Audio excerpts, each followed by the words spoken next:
Welcome to this episode of Consider It Blacklit. I am Kim, your host, and for those of you tuning in for the first time, Consider It Blacklit highlights films, television programs, and stage plays that feature African Americans both in front of the camera and behind the scenes. We also discuss social issues as it relates to some of these programs and how they may or may not impact our communities. So thank you for tuning in, and we hope you continue to tune in each week. Today, we will highlight the independent film, Love by Chance. Love by Chance is about two aspiring South African actors who are independently in America, eager to crack into the extremely difficult and oversaturated Hollywood industry. They meet by chance between the everyday struggle of auditioning, dealing with daily rejection, self-doubt, financial hardship, crazy friends, and the crazy dating scene. Who has time for love? Let's take a look at the trailer. Making it in America is already tough enough. Dante, when I speak, what do you hear? No, I've got it. I can just run along with her. Trying to make it in Hollywood even tougher. Dante, I'm so sorry, man. Thanks for holding my spot. Well, look, you better consider this as an investment for Hollywood. Girl mode. This is the big one right here. I'm talking about the outskirts. Hollywood. We are going to have to pass. Two South Africans meet by chance. These pictures are called headshots. Hey, what was it for? It was for a commercial, you know, and I met this guy. Say that he is single. Yeah. Maybe I'll see you around. New country, new city, and a Hollywood dream to chase. Why here? If I want to do this, I want to do it big. You make me feel so good. I got the love for you. I booked another one. We're going to Hollywood, baby. If you make it, we all make it. What? Greg Moore. We've been sitting here waiting. We're making a movie. Crazy friends. Yeah. And the stress of each other. Forget your mug. I'm the one that helps you with that. It's just ridiculous. Who has time for love? Baby, What do you want? I'm shooting a movie, man. I'm alone, ma. Love by Chance. I deserve the best. Now, please, put some respect on it.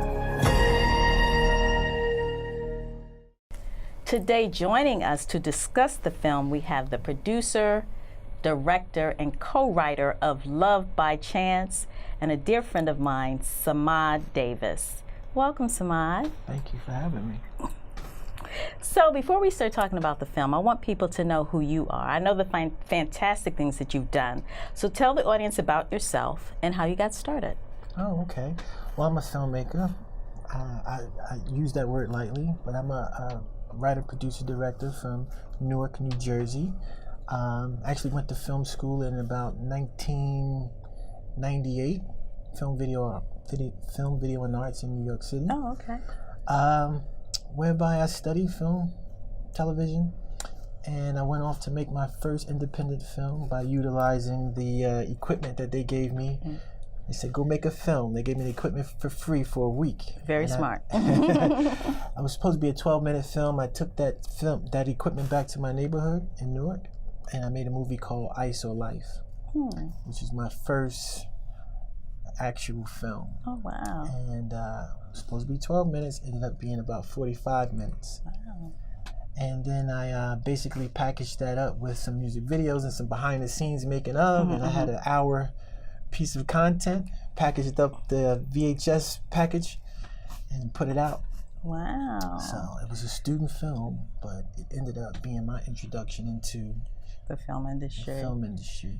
And that's where it all started. Yes, yes. So what motivated you to do Love by Chance? Well, okay, so this month makes 9 years working in Africa. So I do a lot of work in Africa, from humanitarian works to different businesses that I try to pull off over there. Let me ask you this. How does a Newark, New Jersey boy end up in Africa? That's a bigger story. Okay. My uncle and my father. So my father's been advocating Africa for a very long time, and my uncle, God rest his soul, Pelosi Harvey, was working in Africa for decades. He used to run the Third World Trade Institute, which was designed to establish by the U.S. government, designed to establish trade between the U.S. and developing nations in Africa and the Caribbean. And so every head of state in Africa has come through his office in Harlem, and he's been to Africa 300 and something times. When Muhammad Ali fought George Foreman, that's who helped coordinate that situation with the president of Zaire, present-day Congo. So my first time going to Africa, I went to 6 countries on one trip. Wow. And it changed my life forever. How long did that take? We did about 35 days. Oh, wow. 35 days on a continent. But it changed my life forever. And I've been on that path ever since. 4 years into this 9-year period, I was in a hotel in Ghana with that same uncle. And I was watching television. We were waiting to get picked up from somewhere. And I was watching, I think some music videos were on, some different television stuff. And I just said, wow, it could really be better. I'm being nice here. It could really be better. And he said, well, do something about it. Why you don't complain about it? You're here enough. Why don't you be value added? And since then, I said, well, that's a really good idea. And since then, I've been working and start off doing music videos over there just to introduce myself into the market. So I would do videos for all the big artists in Ghana. And one artist would tell the next artist, and the next thing you know, the American is in the country. And the rest is history. And the rest is history. So it just grew from there. It just grew from there. Which led to doing television. One of my shows that I have is called Top Actor. Now, Top Actor is a competitive acting reality show that challenges aspiring actors in every genre of acting, from horror to action to romance to theater to commercials. And so the winner of season 1, we did 2 seasons with BET when BET launched in Africa. Oh, okay. So Top Actor was BET's flagship show. Oh, okay. Yes, it's going into a 3rd season, but not with BET. But the winner of season 1, Altavice Lawrence, is the star of Love by Chance. Okay, so let's get back to Love by Chance. What motivated you to do this movie? How did it all start? Well, that's why I gave it a long version. Okay, the long version. But the fact of the matter is, I wanted to create an extension to Top Actor.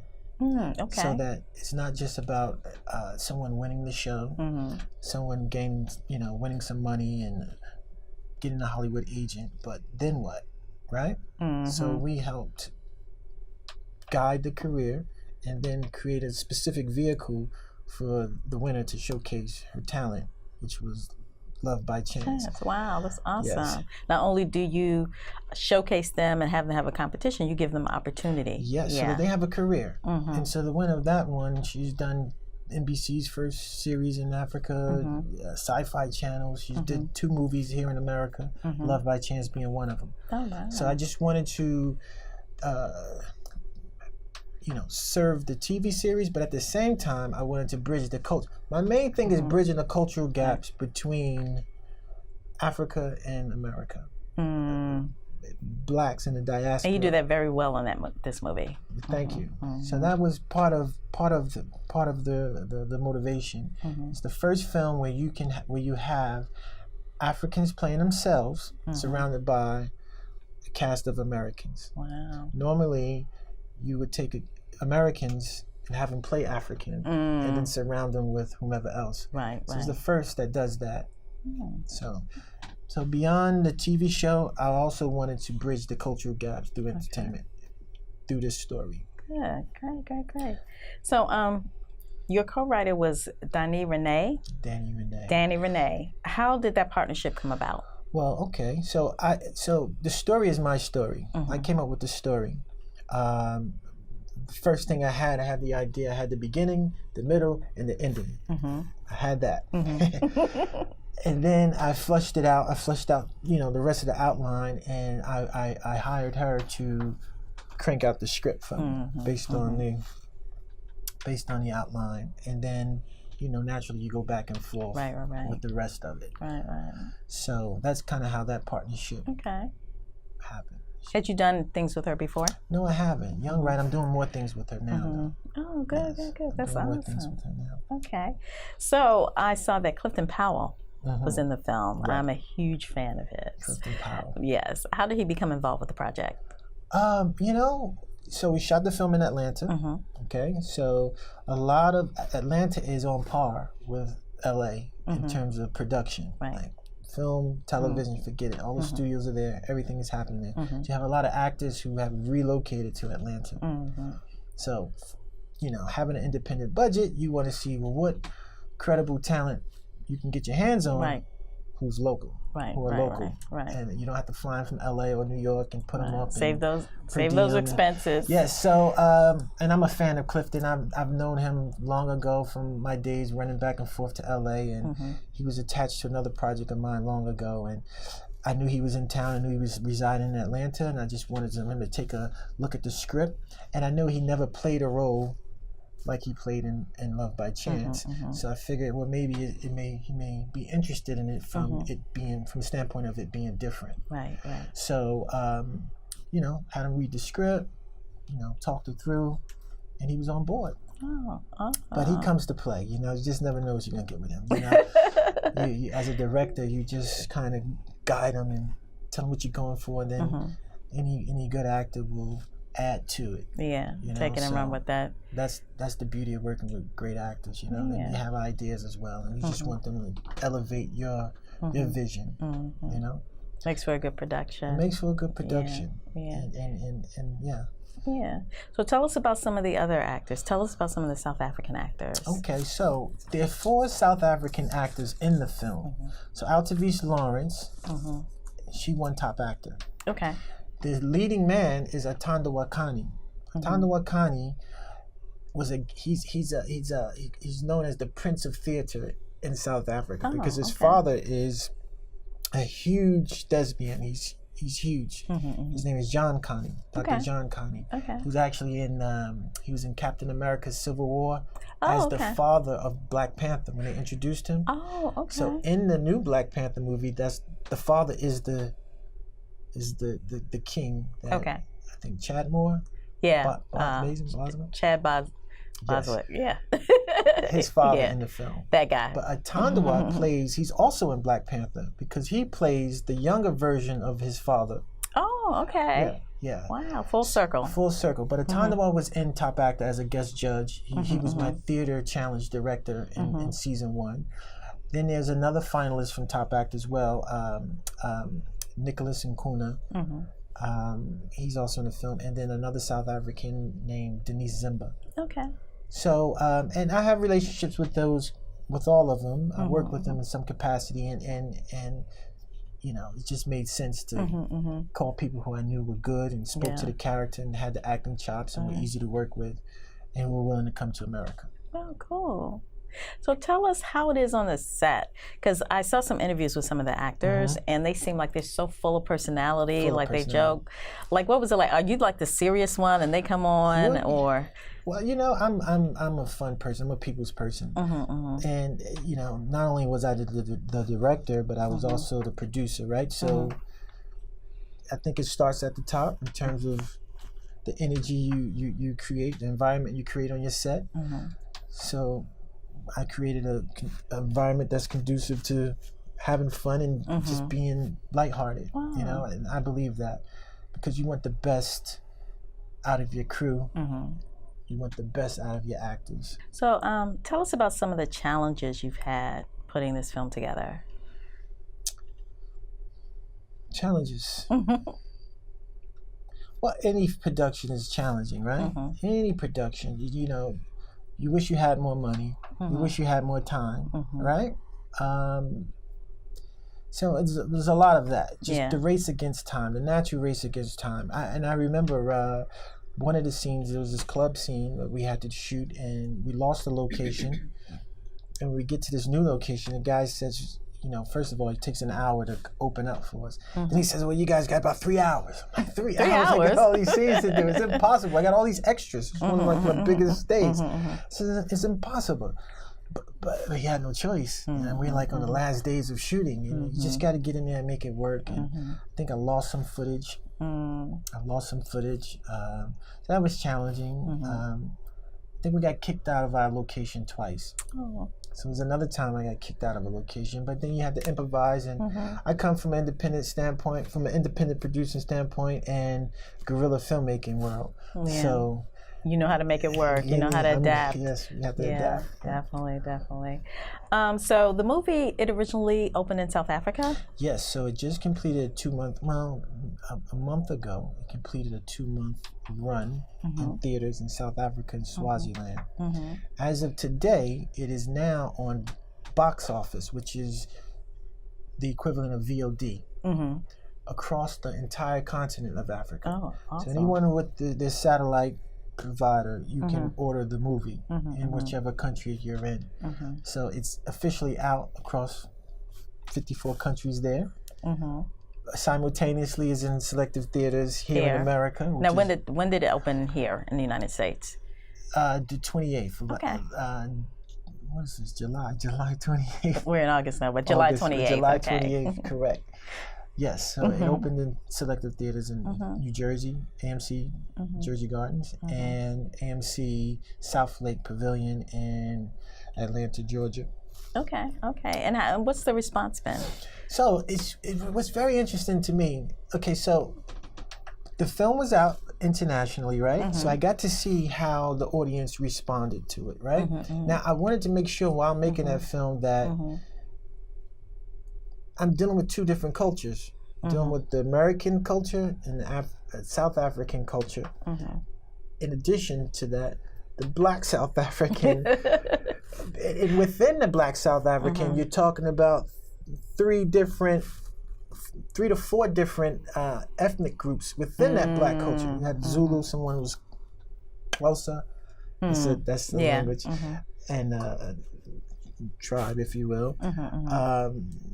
Someone else was what they call colored, which Altavis Lawrence is, and she only spoke Afrikaans outside of English. And then you had the American side, the African American experience, right? And the nuances of all of that, right? So I wanted to make sure I didn't offend anyone in that space, and I didn't want to offend anyone here on this side. But equally, shots are being fired on both sides, but it's even. So there's no one making fun of just the South Africans or the South Africans making fun of. I think it was a cultural experience through humor. So that was a good thing. But your question was specifically, what was the response? The response. So in theaters, I'm looking at what people laugh at. So some of the stuff that's unique to them, they were laughing at. Some of the African American sensibilities, they were laughing at. So at the American Black Film Festival was the first time that I got to see the film with an American audience, because it wasn't just Black people there. And I saw some of the same jokes translating over to that side, and I'm like, okay, wow, all right, well maybe. I'm immune to it. I've seen it too many times. Right. But to see that was interesting, and then to put it in cinemas commercially here, and to hear the feedback. You're not going to please everybody, right? Right. But overall, people love it. Good. And some people say I was crying and I was this and good job, and I'm like, really? Okay, I don't know if they tell the truth or being funny. I don't know. I'm immune to it. But it's very interesting, and for me as an independent content producer, to pull something like that off is a big deal to me. Beyond it being out commercially, it's just I had an idea, from idea to production, from production to post-production to a big release, in another country, and to put it out there first, and then to come home with it. And to see people, you're entertaining people from different cultures and different sides of the planet. And they're being entertained. Or taking something away from it. So that whole experience has been really good and interesting for me. And Love by Chance really is a first of, I use it as a pilot to see how I can distribute independently as a filmmaker. I don't like to use the word filmmaker anymore. As a content producer. Okay. how I can distribute that globally, because also it's coming out in the UK as well. Okay. On Sky, which is like their satellite. Right. And that's Amazon awesome. and iTunes for England. Okay. So what are your plans for distribution in the United States? Oh, so for the United States, we've done this theatrical, limited, naturally, but then we did a deal with Sony to take it out for VOD and television and DVD. So we were talking about Love by Chance, but you've done a lot of other projects. I know you mentioned your first film that you did, and you have Love by Chance. I know you did some other films. Yes. I would tell you, before I get to that, Dirty Game is the one that really... I remember Dirty Game. Dirty Game I did with my partner, Amir Thomas, and it was the first feature-length independent film that also went out. It went out independently and through distribution at the same time. So we had a distributor take it out in all of the main stores, but then we also were servicing all of the mom and pop. At that time, mom and pop stores still exist, record shops and all those places, clothing shops, who sold movies. So we would supply them directly with original copies of the film. Maybe for $5, they can sell it for 10 without bootlegging us. But that film, that's a cult classic. It actually, from your P. Diddy's to your Queen Latifah's to the hip hop community embraced that film. So many people saw that film, along with just regular fans. So we've, I was speaking somewhere just last Thursday, and I was talking to an audience, and we were talking about the different projects I did, and Love by Chance, and Dirty Game was mentioned. Like 10 people jumped out. Oh, Dirty Game! Oh, I love Dirty Game. I love it. When you Doesn't gonna make do you a part feel two? good, yeah. And then just yesterday, I was looking for a link for the trailer of Dirty Game, which is DURDY, right? Game. And in that process, I saw someone had the whole movie up there for 10 months now. Oh. Like the whole movie is on YouTube. Yes. Okay. Now we're gonna pull it down, but it had 776,000 views within 10 months. I'm like, that's a lot of numbers. Let me go look at it before you pull it down. No, I'm just kidding. But think about it. That film was done. We shot it in 2001. It was released in 2002, and then within 10 recent months, we're pushing 1 million people who watched that film. Wow. That's amazing. That many years later. Another film that I like that you worked on, I think you were the producer, Muslim. Yeah, correct. Tell us about that. How'd you get involved with that? Qasim Basir is a very talented filmmaker who I know. He wrote Muslim, and we worked on a short film version of it that was in the One Nation Many Voices competition, whereby Danny Glover was a judge, and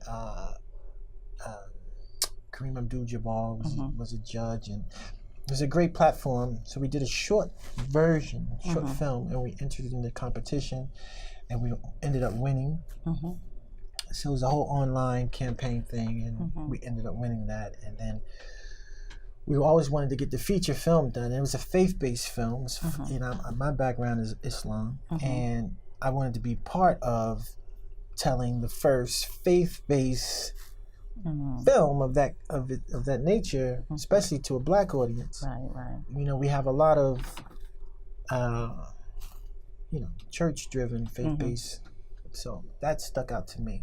So we ended up producing it independently. Naturally, I'm skipping all the headaches of trying to raise money and that just comes with But that film stars Evan Ross, Diana Ross's son, Nia Long, Danny Glover, Roger Guinevere Smith, Dorian Missick, and a few others, Summer Bashir.